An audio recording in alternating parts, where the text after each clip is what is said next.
بسم الله الرحمن الرحيم. يا جماعة أنا عندي رسالة موجهة للفنان أحمد أمين. يا فنان يا نجم، أنا عارف إيه اللي حصل في جمصة. كل يوم كل ما تقابل حد يقول لك كفاية اللي حصل في جمصة. أنا عارف إيه اللي حصل في جمصة، وهقول لك إيه اللي حصل في جمصة عشان أريحك وعشان أهدي الرأي العام وعشان أهدي السوشيال ميديا. الناس كلها عايزة تعرف إيه اللي حصل في جمصة وأنت مش عارفه. حضرتك في الفترة اللي بتجيب فيها دي اللي حصل كله إن أنت طلعت على جمصة.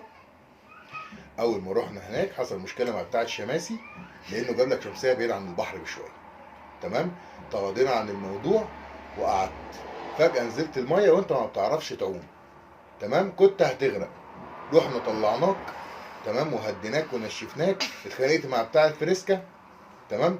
بعد ما خدت منه الفريسكا وما رضيتش تحاسبه، خدت واحده بندق وخدت واحده ساده، وعملت لنا مشكله. وعشان القعده ما كانتش على البحر عملت مشكله كبيره قوي مع بتاع الشماسي. تمام، عشان تنقل الشمسيه لقدام. وفي الاخر خالص اللي حصل ان كل بتوع الشماسي اللي في جمصه اتلموا عليك وكسروا عليك كل عصيان الشماسي. وهو ده السبب اللي مخليك ناسي الموضوع، لان جالك فقدان ذاكره مؤقت. ربنا يعفى عنك يا نجم. انا قلت ان انا اريحك واريح قلبك واعرفك واعرف الجمهور اللي قلقان ونفسه يعرف ايه اللي حصل في جمصه.